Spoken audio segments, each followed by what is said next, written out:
দুনিয়ায় কারে বিশ্বাস করমু রে ভাই? বাপ মাওয়ে জিবা কইরা ঠকায়, মানুষে কার কি বিশ্বাস করমু? কাই জান রে ভাই, মুইও তো 10 দিন থাই গাও ধং না। বিয়ের কথা শুনলে তো মুইও পাগলা হয়ে যায়। মরো বাইক খাইবান এরম করি ঠকায়। বিশ্বাস নাই রে ভাই, পাইলে বিড়ি 2 মুঠা বাইতে নিয়ে যায় থুস। না মুইও শিখে পালুং না তক দেখি। হেরে কদম, তোর বিয়ের কথা শুনি না মোর আরেকটা কথা মনে পড়িল। কি মনে পড়লো রে? ওই ঢেপরা চাচার বলে বেটির বিয়ে। হয়তো আমিও শুনছিলাম, আমার এই টেনশনে ওইটা মনে হারাইয়া গেছিলাম।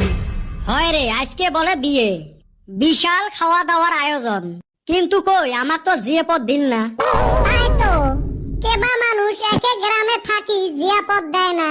2-3 সার সে খামু। এক সন্ধ্যে খাইবার বাইলে হল এই নেতর আরো 3 সন্ধ্যে খাওয়ার ধান্দা করে। এনা বাদ দে, জিয়াপদ কিসের নিগা দিল না ওইটা ভাব। এটা তো ভাবার বিষয়।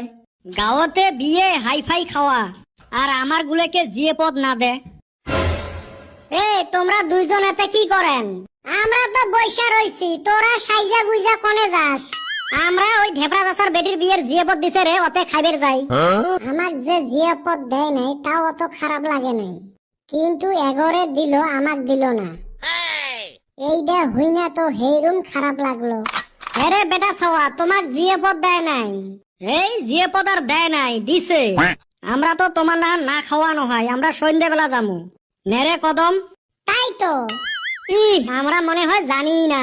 তোমাক যে জিএপদ দেয় নাই ঢেপরা চাচাই মক কইছে। দেখছা জিয়াপদ তো দিলই না, আরো বেগ কেড়ে কইছে। হেরে বল্টু, তোমার সাথে যাওয়া যাবে নহয়? এই নেতর জিএপদ দেয় নাই, সোজাই যাইবে। দেখ রে ভাই, কিবা যদি ব্যবস্থা করা যায়। এত সুন্দর খানা ছাড়বের মন যায়। আগত আমরা যাই, দেখি কিবা বুদ্ধি করা যায় যদি।